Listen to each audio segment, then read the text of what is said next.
আসসালামু আলাইকুম প্রিয় দর্শক।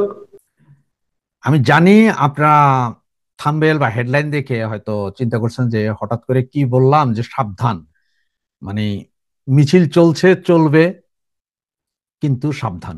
এই কথাটা কেন বললাম না, এই কথাটা এই জন্য বললাম যে আপনারা প্রতিবারই দেখতেছেন যেখানেই মিছিল কিছুক্ষণ পরেই দুই একজন অ্যারেস্ট, মিছিলের মাঝখান থেকে অ্যারেস্ট, আগে অ্যারেস্ট, পরে অ্যারেস্ট, একটা কাজ কারবার।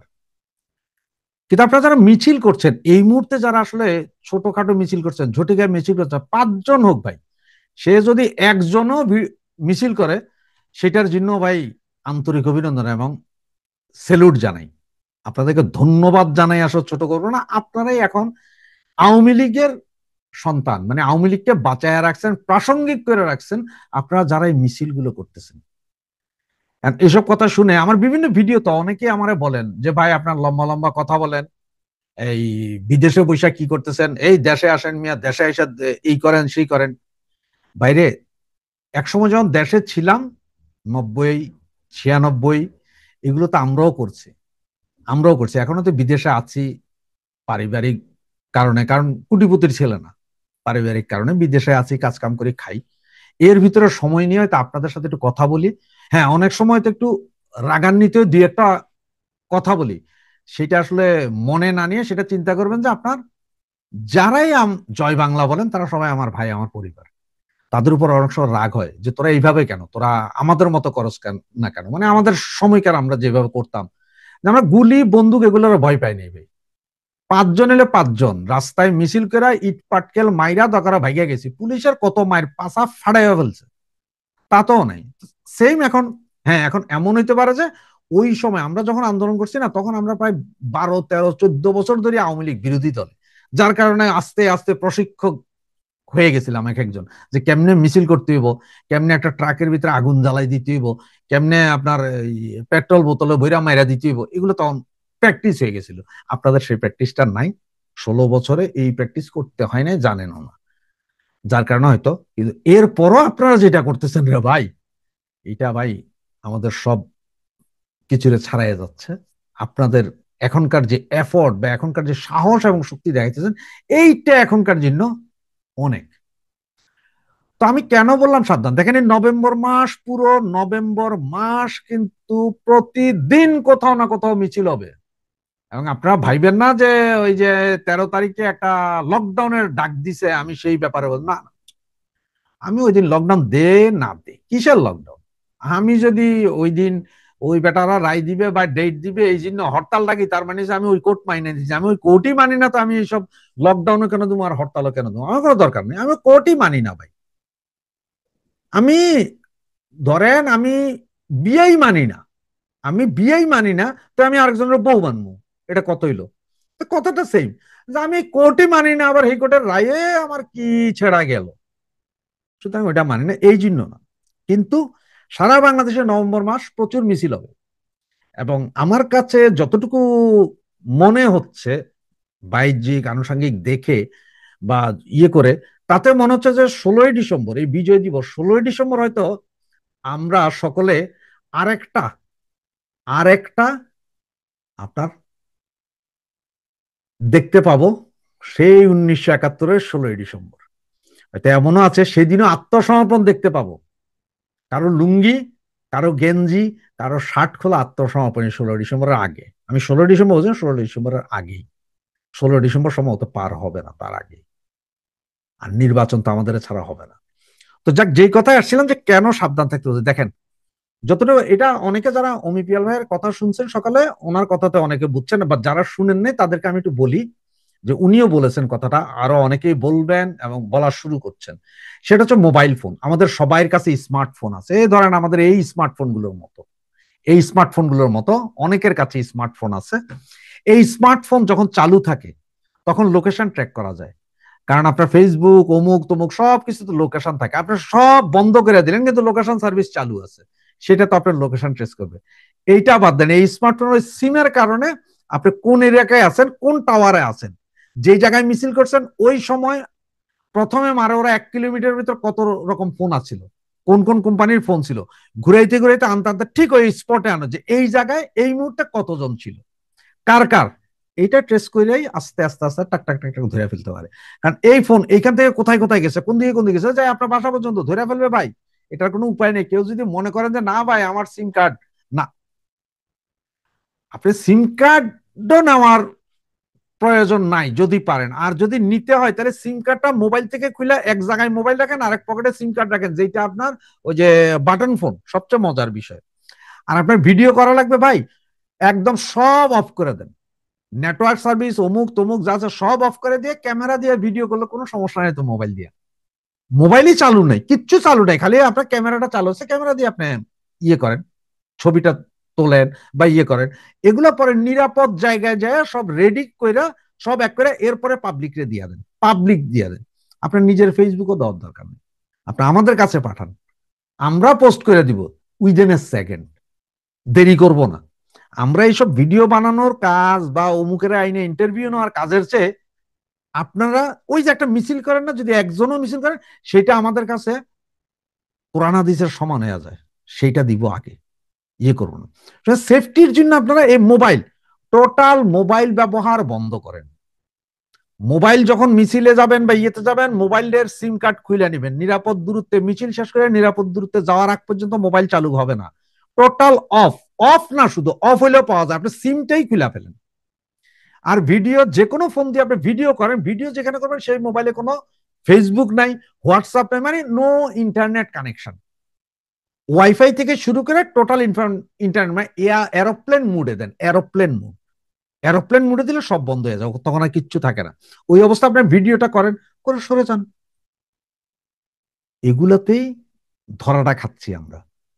পুলিশ আপনার ধরবে, কিছু না কিছু ধরবে, একদম সব পুলিশ খারাপ তা বলবো না, কিছু না কিছু পুলিশ ধরবে, কারো কারো পয়সার জন্য ধরবে, আবার কেউ কেউ ধরবে কেন জানেন, যে দেখাইতে হয়তো যে একটা মিছিল হয়েছে, দুই একজন ধরতে হয়। একদম এরকম না যে পুলিশ কেন আমাদেরও ধরে না, আপনাদের সাইড দিচ্ছে, অনেক জায়গায় সাইড দিচ্ছে, আপনি আমি বুঝতেছি না, আপনারা চলে যান। কিন্তু আপনারা চলে যাওয়ার পরে ওই যে যখন স্বরাষ্ট্র মন্ত্রণালয় বৈশা যখন যে নেটওয়ার্ক সার্ভিস অমুক তমুক করে যখন ক্লোজ করে আইনা ইয়ে করে, তখনই পাওয়া যায় যে কে কোথায় আছেন, কোন বাসায় কয়জন আছেন, কয়জন, একজনের নাম্বার একটা নেটওয়ার্ক ট্রেস করে কয়জন আছেন কোন বাসায়, যখন দেখা যায় 4-5 জন একই জায়গায় আছে, একই ইয়েতে একই জায়গায়, আস্তে আস্তে ছোট করা যায়, তখনই ধরাটা খায়। আপনার কথাটা যদি বিশ্বাস না হয় তাহলে আপনি নিজে নিজে একটু চেষ্টা করে দেখেন, যে ফাইন্ড মাই মোবাইল একটা অপশন আছে না, ওইটা দিয়ে দেখেন, আপনার 4-5টা মোবাইল রেখে দেখেন, যখন দেখায় কোনটা কোনটা চলে, কোথায় কোথায় আছে, এটা যেন আপনারা ভালো করে জানেন। যেমন আমাদের এখানে চেয়ারম্যান ইলেকশন, এমপি ইলেকশনের সময় এক এক দিন এক এক ওয়ার্ডে বা এক একটা জায়গায় 1000 মেসেজ পাঠাইতে হইতো। এটা তো মোবাইল কোম্পানিগুলো থেকে বলা হইতো তোমাদের এই টাওয়ারে কতজন আছে, এটা বলো, টাওয়ার তো জানি না ভাই, অমুক এরিয়ায় এই জায়গায়, তখন ওরা বলতো যে এখানে 6টা টাওয়ারে এত হাজার নাম্বার আছে, 50টা এয়ারটেলের আছে, 50টা গ্রামীণের আছে, 50টা সিটি সেলের আছে, এইভাবে দবাই সবাইরে পাঠাও, সবাইরে পাঠাইতো ওরা। তখন একটাই মেসেজ, সবার কাছে একই রকম মেসেজ যায়, এটা কিন্তু টাওয়ার হিসাবে খুব সুন্দরভাবে ধরে ফেলা যায়। এই জিনিসটা ভাইয়েরা একটু খেয়াল করেন। আর আপনাদের যত মিছিল মিটিং যাই করবেন, কারণ একজন নিয়েও যদি করেন, আপনার আমার কাছে পাঠান, আমি ওয়াদা করতেছি আমি সোজা দিব, সোজা সজি দিব, আমি আপনাদের দিয়ে দিব, আপনাদের এই মিছিল মিটিং এর ছবি আমি দিয়ে দিব, প্রয়োজনে আমি স্পেশাল লাইভ করবো ওগুলোর জন্য, যে কেউ নাই আপনার মিছিল করে গেছেন 10 মিনিট পরে ওই ভিডিও ফুটেজ গুলো দিয়ে আবার লাইভ করবো, একাই কথা বলবো যে এই দেখ এইভাবে মিছিল হয়েছে, আমাদের পৌঁছাই দিব জায়গা জায়গা মতন, সব জায়গায় পৌঁছাবো, কোনো টেনশন নেই। সুতরাং একটু সাবধানে থাকেন সবাই। মিছিল এই নভেম্বর গরম হবে, অনেক গরম হবে, এবং সেগুলোতে সাথে থাকেন। শেখ মুজিবুর রহমানের রক্ষী বাহিনীর সমালোচনা এখনো কান পাতলে শোনা যায়। আওয়ামী লীগকে ঘায়েল করতে প্রথম যে অস্ত্রটি ব্যবহার করে প্রতিপক্ষ, তার নাম রক্ষী বাহিনী। কিন্তু স্বাধীনতার প্রায় 55 বছর পরে আবারও সেই রক্ষী বাহিনীর নাকি দেখা মিলতে যাচ্ছে। কবি ও রাজনৈতিক বিশ্লেষক ব্রাত্য রাইসু বললেন এমনটাই।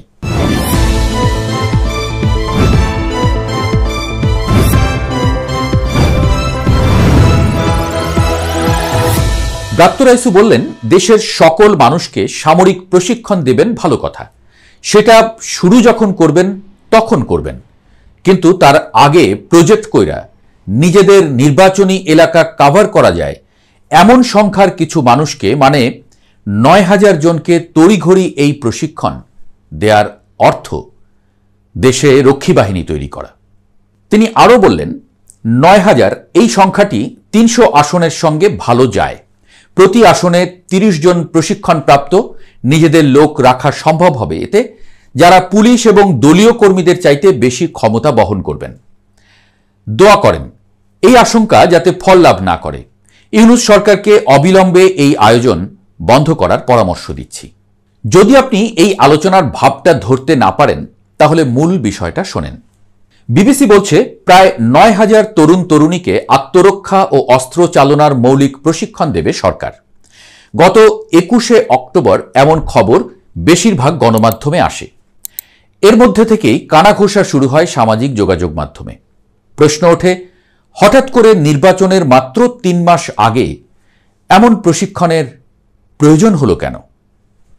গণমাধ্যমে আরও বলা হচ্ছে, দেশের ক্রীড়া শিক্ষা প্রতিষ্ঠান বিকেএসপি কেন্দ্রে ৮,২৫০ জন তরুণ ও ৬০০ তরুণীকে ১৫ দিনের আবাসিক প্রশিক্ষণের সুযোগ দিচ্ছে যুব ও ক্রীড়া মন্ত্রণালয়। ১৮ থেকে ৩৫ বছর বয়সী বাংলাদেশের নাগরিকরা এই প্রশিক্ষণের জন্য আবেদন করতে পারবেন। আত্মরক্ষামূলক নানা কলাকৌশল ও শুটিং শেখানো হবে এই প্রশিক্ষণে। তবে প্রশিক্ষণের সঙ্গে সংশ্লিষ্টরা বলছেন, এগুলো মৌলিক বিষয়। এই শুটিং মূলত এয়ারগান দিয়ে হবে, যা বৈধ। এই প্রশিক্ষণ কার্যক্রম মূলত যুব ও ক্রীড়া উপদেষ্টা আসিফ মাহমুদ সজীব ভুঁইয়ার পরিকল্পনা। জানা যায়, গত বছরের সেপ্টেম্বর মাসে এই পরিকল্পনা উপস্থাপন করেন তিনি। এরপর প্রায় ৮ মাস আগে পরিকল্পনা পাশ হয়। প্রকল্পের বাজেট ধরা হয়েছে ২৮ কোটি টাকা। তবে প্রকল্প শুরুতেই সমালোচনার মুখে পড়েছিলেন আগ্নেয়াস্ত্র শব্দ ব্যবহারের কারণে। এরপর এই শব্দটি সংশোধন করে শুটিং ব্যবহার করা হয়। বিষয়টি নিয়ে ব্যাপক আলোচনা সমালোচনার প্রেক্ষিতে ভেরিফাইড ফেসবুক অ্যাকাউন্টে দেয়া এক স্ট্যাটাসে যুব ও ক্রীড়া উপদেষ্টা আসিফ মাহমুদ সজীব ভুঁইয়া লেখেন, কখনো আরো বড় পরিসরে কাজ করার সময় সুযোগ পেলে সকল নাগরিককে বাধ্যতামূলক সামরিক প্রশিক্ষণের আওতায় নিয়ে আসব ইনশাল্লাহ।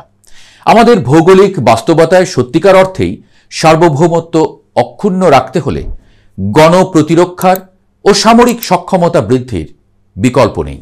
বিবিসি বাংলায় প্রকাশিত এক সংবাদে তিনি বলেন, ভবিষ্যতে এই প্রশিক্ষণপ্রাপ্ত নাগরিকরা দেশের রিজার্ভ ফোর্স হিসেবেও অন্তর্ভুক্ত হবে।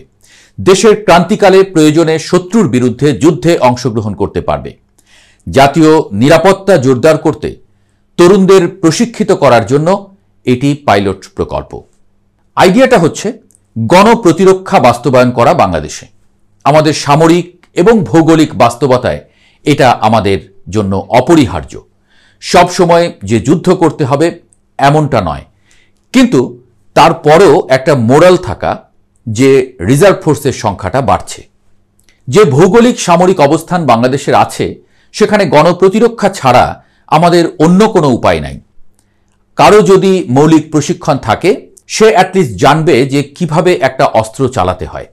তার হাতে অস্ত্র তুলে দিতে পারলে দেশকে সার্ভ করতে পারবে। তিনি জানান, এই প্রশিক্ষণে সরাসরি বুলেট ফায়ারিং শেখানোর ইচ্ছা থাকলেও গুলির অনুমোদন, বাজেট ও অবকাঠামো জটিলতার কারণে সেটি সম্ভব হয়নি। গুলি ছোঁড়া বাদে অস্ত্র চালানোর সবকিছুই শেখানো হবে। ফায়ারিংয়ের থিওরিটিক্যাল দিকটা শেখানো হবে, একই সঙ্গে প্র্যাকটিক্যাল দিকটাও শেখানো হবে। এই প্রশিক্ষণ কেন প্রয়োজন? এই প্রশ্নে উপদেষ্টা আসিফ মাহমুদ বলেন, গণপ্রতিরক্ষার আইডিয়া থেকেই তার মন্ত্রণালয় এই উদ্যোগ নিয়েছে। এর মাধ্যমে জনগণকে প্রতিরক্ষার দিক থেকে সচেতন করা এবং ন্যূনতম প্রশিক্ষণ দেওয়াটাই উদ্দেশ্য। যদি কখনো সেরকম পরিস্থিতি আসে, বাংলাদেশে সংকটময় মুহূর্ত আসে, মানুষ যাতে ঝাঁপিয়ে পড়ে। আমার মনে হয়েছে যে দেশে যদি কখনো সিকিউরিটি ক্রাইসিস হয় এবং আমাদের যে ভৌগোলিক বাস্তবতা, সেটা হওয়াটা অস্বাভাবিক কিছু না। পৃথিবীতে আমরা ইউক্রেন যুদ্ধ, গাজায় যুদ্ধ দেখেছি। কথায় কথায় যুদ্ধ বেঁধে যাচ্ছে। প্রস্তুতি থাকতে তো সমস্যা নাই। তার মানে কিছু একটার প্রস্তুতি নিচ্ছে বাংলাদেশ, সেটার কিছুটা আন্দাজ করাই যাচ্ছে। সীমান্তের চারপাশে ভারত, কথায় কথায় হুমকির সুর শোনা যায়। দক্ষিণে আরাকান আর্মি লাল চোখ করে কথা বলে। কুকি চীন সহ পাহাড়ে নানা বিপদের হাতছানি। দেশে রাশিয়া আমেরিকাও সক্রিয়। সেই হিসেবে বাংলাদেশ এমন প্রস্তুতি নিতেই পারে। কিন্তু জনমানসে ঘুরছে অন্য চিন্তা। নির্বাচনের যেখানে বাকি মাত্র মাস তিনেক, এমন সময়ে আওয়ামী লীগ রীতিমতো প্রজ্ঞাপন জারি করে দল থেকে বহিষ্কার হওয়াদের ফিরিয়ে আনছে। এর মধ্যে সন্ত্রাসী তকমা পাওয়া লোকদের নামও পাওয়া যাচ্ছে। গত 1.5 বছরে বিএনপির এমন শত শত লোক জেল থেকে বের হয়েছে, যাদের নিয়ে সামাজিক যোগাযোগ মাধ্যমে অনেক আলোচনাও আছে। জামায়াতেরও কেউ জেলে বা আড়ালে নেই তেমন, অর্থাৎ মাঠে সব দলের রিজার্ভ ফোর্স উপস্থিত আছে। সেই হিসেবে নতুন দল হিসেবে এনসিপির সম্বল নিরীহ ছাত্ররাই, যাদের হাতে আছে আদতে কলম, অন্য পক্ষে যেখানে অস্ত্রের ঝনঝনানির অভিযোগ। বিশ্লেষকরা ঠিক এই জায়গাটাতেই নজর দিচ্ছেন। বলছেন এনসিপি মাঠে নিজেদের একদমই অসহায় দেখতে চাইবে না, সেই পরিকল্পনাতেই নাকি এগুতে চাইছেন আসিফ মাহমুদরা। কিন্তু প্রশ্ন উঠছে এই কার্যক্রমের খরচ নিয়ে। সামাজিক যোগাযোগ মাধ্যমে রব উঠেছে সরকারি টাকা খরচ করে এমন দলীয় বাহিনী তৈরির নজির তৈরি করতে যাচ্ছে এনসিপি, যেমনটা হয়েছিল আজ থেকে প্রায় 54 বছর আগে। ব্রাত্য রাইসু সরাসরি বলেছেন রক্ষী বাহিনীর কথা। আসল ভয়টার কথায় আসা যাক এবার। দেশে যে কিছু একটা হতে যাচ্ছে সেটা একটু কান পাতলেই টের পাওয়া যাচ্ছে উত্তরের বাতাসে। ক্ষমতার দখল নিয়ে সব কয়টি ফ্রন্ট একদম তাজা হয়ে উঠছে। বিএনপি মনোনয়ন দেয়া শুরু করে দিয়েছে। 300 আসনে লোক দেবে এনসিপি, জামায়াতও প্রস্তুত। আওয়ামী লীগ ওদিকে চাঙ্গা হয়ে উঠতে চাইছে। সবাই যদি এই অস্ত্র প্রশিক্ষণটা বাস্তব ক্ষেত্রে প্রয়োগ করা শুরু করে, দেশটার কি অবস্থা হবে ভাবা যায়? সুদানের অবস্থাটা কি সেটা তো দেখাই যাচ্ছে চোখের সামনে। লাখ লাখ লোককে স্রেফ মাটিতে মিশিয়ে দিচ্ছে স্বজাতির ভাইরা, শুধুমাত্র ক্ষমতার জন্য। দেশটা ইতোমধ্যেই 2 ভাগ তো হয়েছেই। গৃহযুদ্ধে এবার যে কত ভাগ হয় সেটাই দেখার বিষয়। বাংলাদেশও কি তেমন গৃহযুদ্ধের গন্ধ পাচ্ছে? এমন আশঙ্কাও কিন্তু করছেন কোনো কোনো বিশ্লেষক। নির্বাচন নাকি ফেব্রুয়ারিতে নাও হতে পারে, এমন আশঙ্কাও করছেন অনেকে। পাটোয়ারিরা বলছেন আমাদের হাতে সময় নেই, দেশ অন্যদিকে মন নিচ্ছে। বিএনপির মনোনয়ন ঘিরে ইতোমধ্যেই আগুন জ্বলে উঠেছে মহাসড়কে। কাল হয়তো ঢাকাতেও জ্বলবে, তারপর হয়তো পুরো দেশ। তারপর সবার এই সব আশঙ্কা তুড়ি মেরে উড়িয়ে দেয়া যায় না। আমরাই তো। এমন কোনো উপায় কি আদৌ নেই? আপনারা কি বলছেন জানান তো। দেশটাকে বাঁচানো যায় কিভাবে?